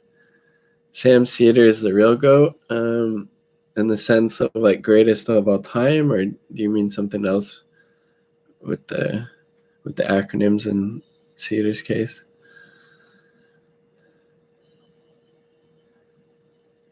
I mean, I would classify his politics as, fairly liberal on U.S. domestic policy, but maybe more of a Western chauvinist on foreign policy.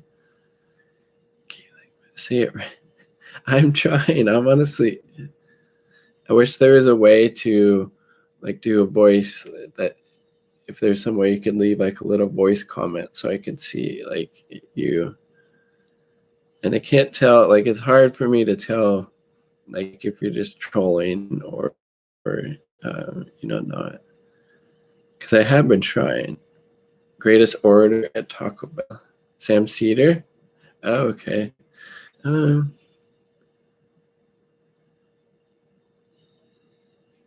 Wouldn't that be Gotuba though? Right? If you're keeping the capitalized B in there. Gotuba. That's kind of funny. The greatest, he's Gotby. Sam Cedar is Gotby. Greatest orator at Taco Bell. That's pretty good. Nice, Mayville. I don't care if you're with the CIA or not. That's pretty funny.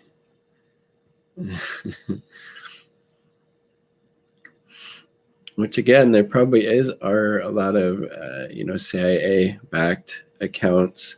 They're funding a lot of musicians and kind of activist people in Cuba right now in order to try to support people that will, be support of regime change that would again, reinstall a U.S.-backed dictatorship. When before the Cuban Revolution, there was very high levels of poverty. Not everybody had access to healthcare or in education. The U.S. corporations largely controlled the island, along with some mafia presence. This, right-wing Batista dictatorship, U.S.-backed, and look how much life has improved there, for the people in Cuba. How much is a trip to Hawaii? Are you flying or driving? You would have to have a very amphibious and sturdy and safe, amphibious vehicle to be able to drive to Hawaii if you're coming from the U.S. mainland. That would be nuts. I mean, I think it'd be really cool to somehow take a boat or a sailboat. I mean, I don't know how to sail, and honestly, that might be a little scary. You're out in the middle of the fucking Pacific Ocean on a sailboat. Maybe if you could somehow get on a big freighter ship or something, that'd be kind of cool for a little bit. I think it was about $500 a ticket a person. Me and the fam went a couple weeks back and had an amazing, relaxing time. was awesome. It was awesome. Honestly, I don't. I want to say 120, 125 a night, something like that. 3 of us stayed there, but honestly, it could have slept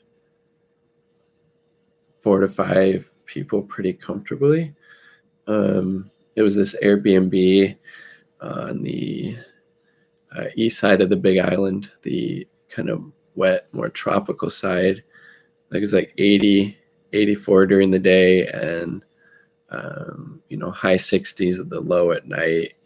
You could hear coqui frogs, which are an invasive species, but they're called coqui frogs because it sounds like they're saying coqui when they're, ribbiting. And again, and the tropical fruit is just on point. If you can get obviously good quality, like papaya, pretty easy to get good quality. That pretty easy to get good quality. Pineapple, lychee for the most part, rambutan. What else? Avocados, bananas,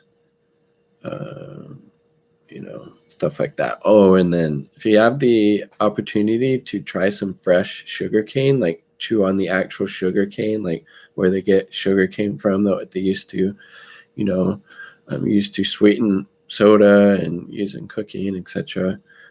Like get the actual plant where they get that from. Oh my god, it's so fucking good. Chew on fresh sugar cane, so fucking good.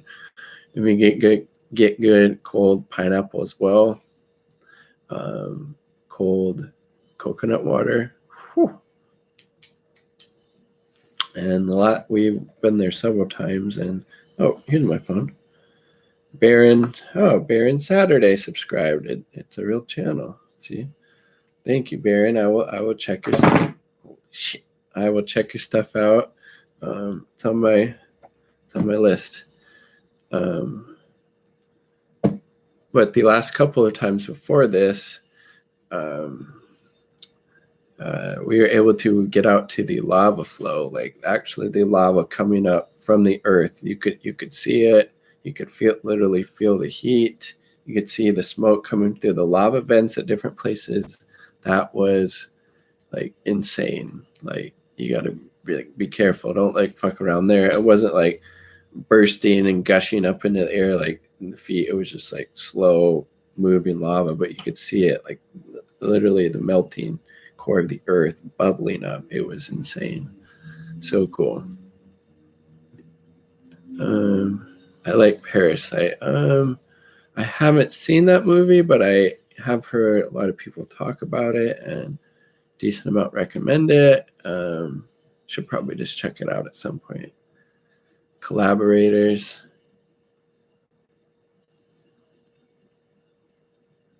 I haven't seen it, but I don't think I'd like it. Godzilla vs. Kong. Yeah. One of my guilty pleasures lately is, like I think I said earlier, is the Curb Your Enthusiasm show. But again, that's behind a paywall too. Like, them fuckers, man. Them fuckers.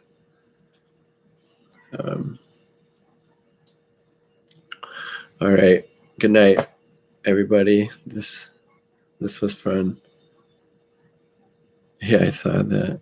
CIA about water and stuff, right? Yeah. That's culture. All right. Have a good night, everybody. Hope you had fun. Like it, share it too if you want. That would be cool. And then have to try to start doing these more regularly and come with more of an agenda. But again, just wanted to chat, share my thoughts about like that march, and I guess, in summation, just get out your comfort zone, find ways to, get involved in things that you think are important in your community, things that you think, should be changed, whether they don't exist currently, like Medicare for all, or maybe it's, better public transit, education, housing, environmental justice, etc. Just find ways to get involved. Like, you won't regret that you did. And like, if we all just do a little bit, it's obviously important, but again, structural critique needs to remain, paramount. And I think, Michael Brooks, had a point for the most part when he would say, be brutal to systems, but be kind to people, and you're going to get, a lot further, with trying to have an open dialogue with most people. Obviously, some people are like, "Fuck no, you're fucking, Nazi, neo-Nazi piece of shit." Like no discussion. Like, you're not redeemable. I'm sorry. But there was like, so I was wearing, or had a sign. I was holding the sign, at this event, this March for Medicare for All, that said, "Healthcare is a human right." Then this, this liberal or this right-wing reactionary character walks by and says, "How are you going to pay for it?" And I was like, "Well, it actually costs less." And then he was like, "Well, the government's inefficient." I mean, again, he just kept walking. He didn't want to have a discussion. He just wanted to get their little stupid quip in that was just, upholding, neoliberal, and conservative talking points, when the United States spends more on healthcare than any other country, and yet we don't have everybody covered. Tens of millions of people don't have healthcare or are underinsured. Medical debt is a thing. People literally die because they don't have healthcare in the United States.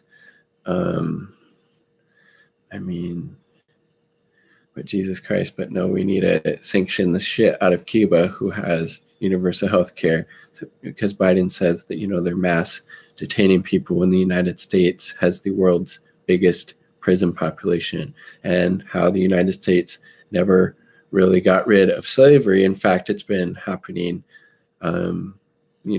since slavery was abolished. The fucking prison system, the U.S. Constitution literally makes an exception to abolish slavery, except in the case of people committing a crime. How fucked up is that? But it's Cuba that's the authoritarian regime. Really? No. And Biden, these liberals, all these so-called leftists who aren't standing up in support of Cuba and their socialist revolution, and them being able to decide for themselves how to chart their course. Like shut the fuck up. Like, you don't need to be saying anything right now about Cuba. Isn't it funny that a country half the world doesn't recognize Israel named itself to sound like Israel? You're all right. You'll have a good one. Drink more kombucha. I'm going to keep drinking kombucha. Honestly, I probably drink 4 or 5 of them a week. Mabel Snowgy, what is that? Mabel Snowgy? We see through your Melville Snowgy? I'm probably mispronouncing that too, right? Oh, shit. But yeah, I'm going to keep drinking kombucha. This was quite tasty, the Dr. Brew Super Fruit. Not bad. Brewed in Oregon, so not crazy far from where I am, just a couple hours, so not horrible. I still don't know what that means, though. Oh, I have a problem. No, because I quit it all the time, and I don't have any adverse consequences from drinking it. From drinking kombucha, just tastes good, helps digestion. That's about it. The author of Fire Pain. No, I haven't reached the stage of kombucha dependence. I don't know if that's, if that's in the DSM. I don't think that's in. Probably not in this book. I'm going to do this for one of my MSW classes. Okay, son. mental illness and mental disorders. Yeah, what does it mean? Seriously, what does it mean though?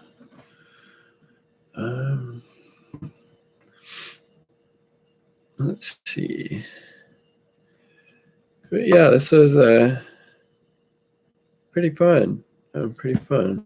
All spurred on by actually my GoPro not working because I took this there. This was actually a wedding gift from a family member a couple years back, and I took it to this event, this March for Medicare for All, to get some footage, which I did, of the speakers and the marching and some thoughts after in the car actually, but I wasn't able to download all of it, only one clip, so we took to the live stream and just had a nice late nightish chat, at least from my time zone. Yeah, I think I think there's a way in YouTube to schedule like a live stream, and then so people know it's coming up.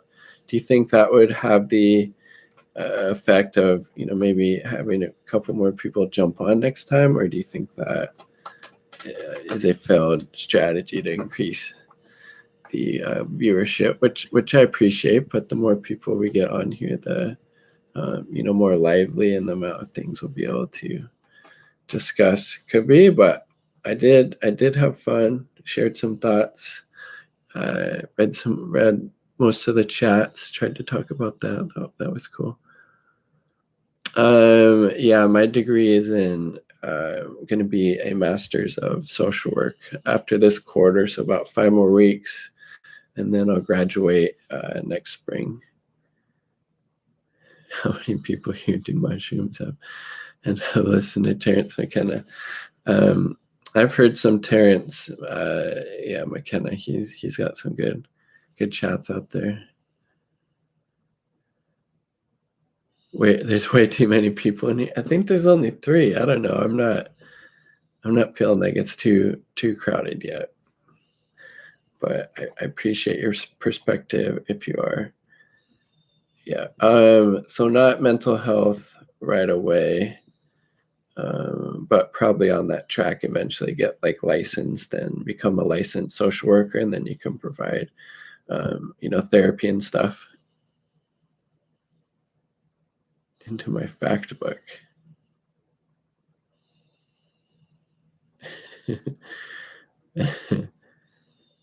All right.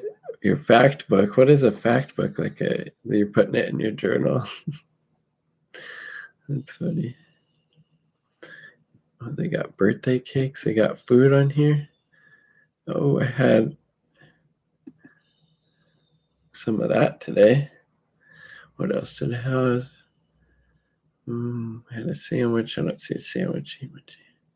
French fries. Oh, is that a potato?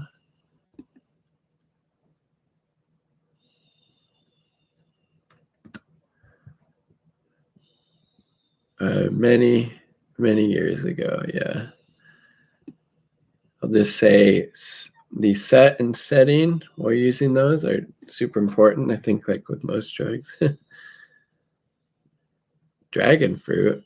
Not today, or I mean eggplant. No, I'm not a big fan of eggplant, honestly. I have one. We've been eating this week. Where's lettuce? We've been eating lettuce from the garden. We just picked. Well, I'm going to say that's garlic because I don't know if there's a garlic. Maybe that is garlic. I thought it looked more like an onion. There's not that many food ones. Where'd you go? There's an apple.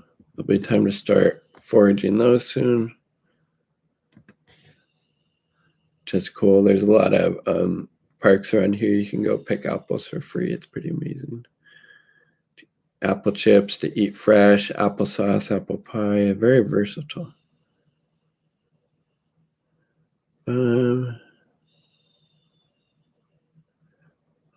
I haven't listened to never been a huge listener to the Chapo stuff. Haven't heard of Cometown. Cometown? I do. Yeah, I can't comment either. I'm not super familiar. I mean, I've seen some of this stuff by like Matt Chrisman. Like I've seen him on the Zero Books YouTube channel, other podcasts. That's I think some of his takes are pretty decent from what I've seen, from what I remember at least. Who's running his account? What account? What are you talking about?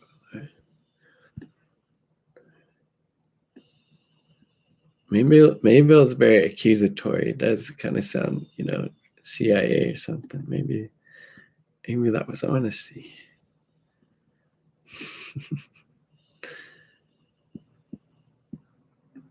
A lot of cool.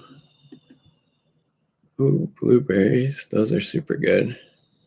Those are really good fresh. We're gonna hopefully go to a You Pick blueberry place tomorrow. Organic. Just gotta pick your own. Like that's pretty awesome, right? Growing some of those in the garden in these little pots.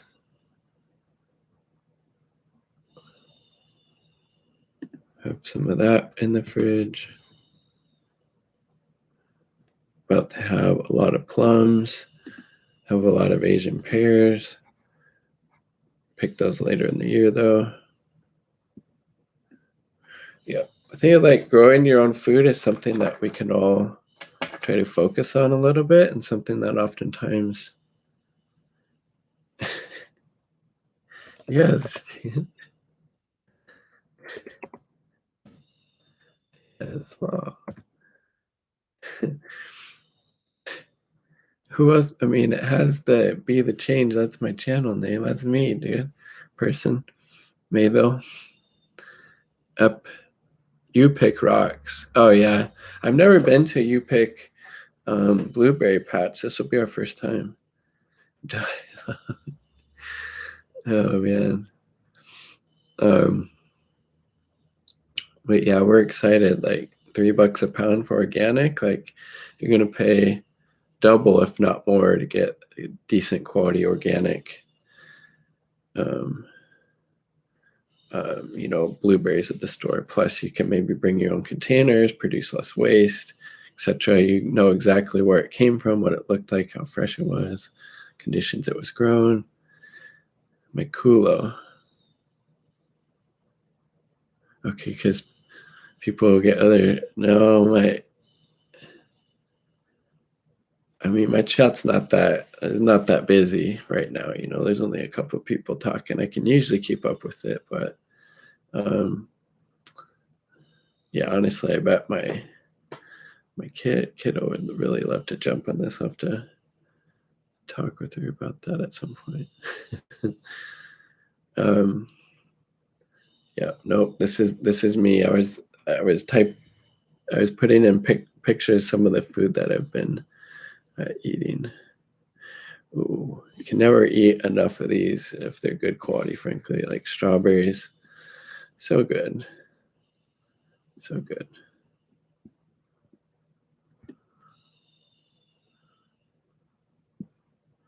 Not that really many food pictures though. He's investing in it. Oh. I just typed in low. Oh wait, did it not work? What the heck? Okay, there we go. She or they. They are.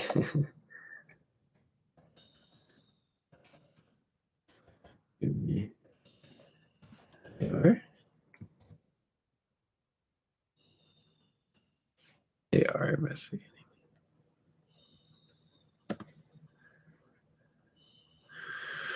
Oh man, 8 likes. That's pretty cool. That's pretty cool. And then I think once this video ends, then it uploads to my YouTube channel.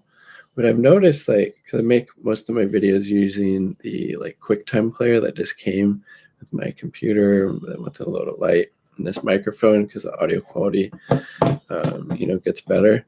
It takes forever to upload the videos to YouTube. That's one thing I like about making videos with this, but sometimes it's hard to get the footage off of this to then upload to YouTube from my phone. I don't know. But yeah, I think I'm definitely gonna start reading this tomorrow, get a bit of it, and then see if I can maybe get an interview with Caleb on the channel, do a little chat. Be kind of fun. Or any real anti-imperialist lens. Any others that you recommend I try to get in touch with? Part of the new woke CIA. Oh my God, did you see those advertisements, like the woke imperialism the CIA was portraying in those infomercials, that those recruiting videos for them? Jesus Christ. I mean, the meme, coming to life, of these different planes with these different flags, and this one just has a pride flag, a BLM flag, etc., while it's raining down bombs on the global south and the people down there, and saying, I'm so glad it's like woke imperialism, or the equivalent. I made those. All right, guy. All right, peeps, folks, wherever you are. Hope you're doing well. Hope you had a little bit of fun. I know I enjoyed the time together, just chatting, talking about whatever came to mind. Drink a little kombucha. Was anybody else have any beverage or water or eating anything? Let me know.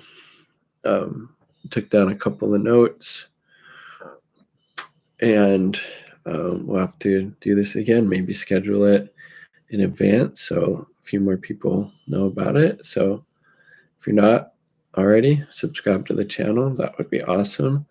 Like this, share this stream if you had a little bit of fun. Hey, keep it up, man. Have a good one. Thank you. You too, Mayville. Thank you. Appreciate the kind words, but peace, much love, all part of the people. Let's do what we can, but always remember that these structural changes need to happen at the end of the day, and don't be too hard on ourselves. Just do the best we can. Peace, much love.